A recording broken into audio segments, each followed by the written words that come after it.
Just looking back on the series that I've now completed, where I compared Islamophobia with racism, just a few comments in hindsight about the series and about, in particular, the reaction that I got to it.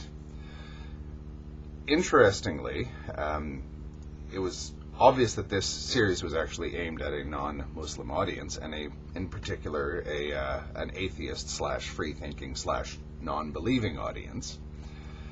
And the reactions that I got were not always what I'd predicted, but some of them were predictable. I expected there to be a great hue and cry over the title of this series, where I say Islamophobia is racism, because there's been so much ink expended on saying that it's not racism, that if you just sort of turn around and charge right into that tide of overwhelming opinion, where people say that it's not racism, and people have gotten a little bit, if you ask me, complacent in just sort of blithely saying that Islamophobia is not racist.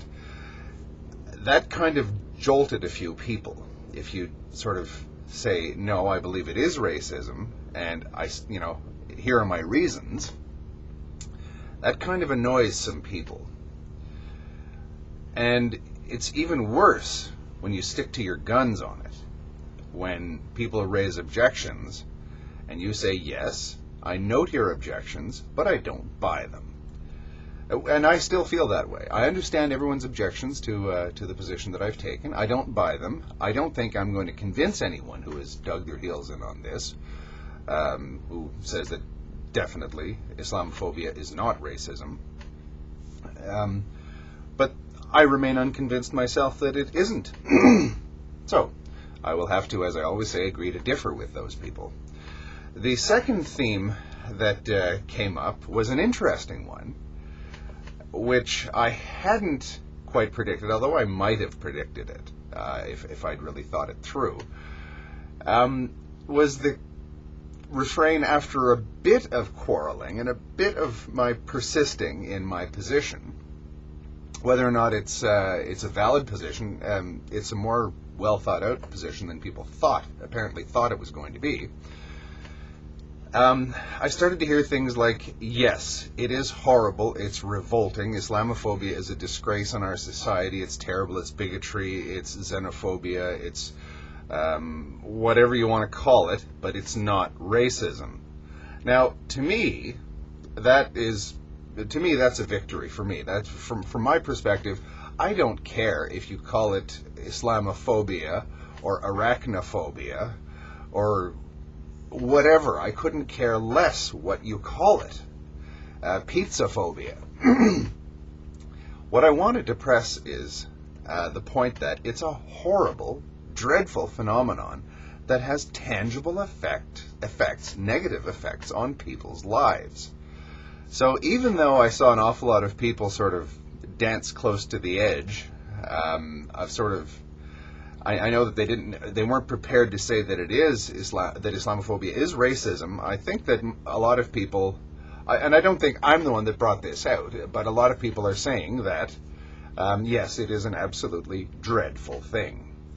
Now, to me, that's good. That's some movement, at least, where you're getting people to think and to question things. What effect does this vitriol that Pat Condell spews have on people? So I think that, at least it looks to me as though some people started to question their own view of that Islamophobia and racism thing. Maybe not. Maybe I'm completely misreading the tea leaves. I don't know. But it just looks that way, and I'm pleased with that. Finally, where I really did hit a nerve with some people, I'm quite certain of this, was when I said in my little statement that I believe that the people that would be the apologists, the intellectual apologists for some new modern version of the Third Reich, would be the militant atheist set. That really bothered some people. And I actually, believe it or not, whether or not people accept what I'm about to say, I believe that to be the case.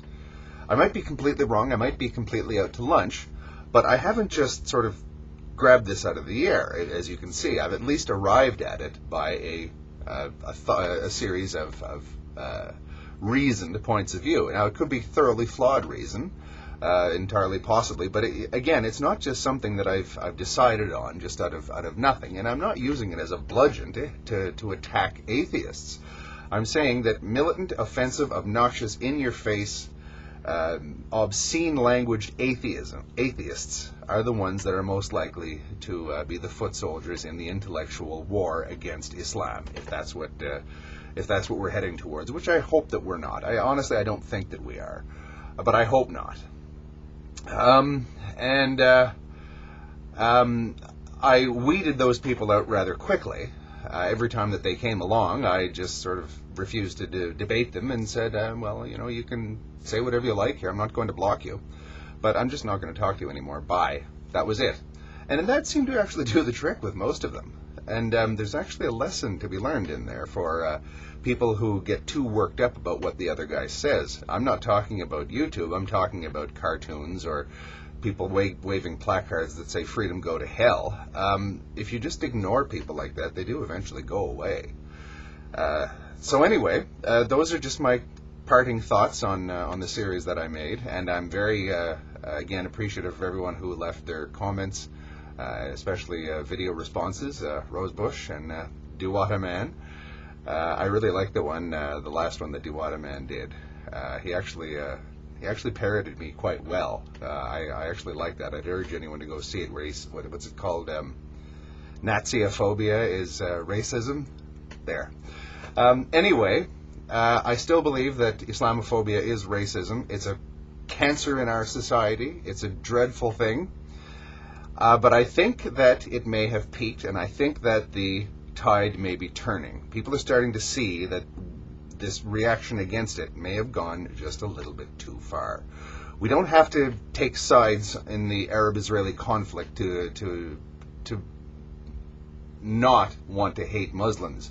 We don't have to want to convert to Islam to want to understand and sympathize with our fellow countrymen or countrywomen. We don't have to become exactly like each other to want to live together in harmony and mutual goodwill. Thank you.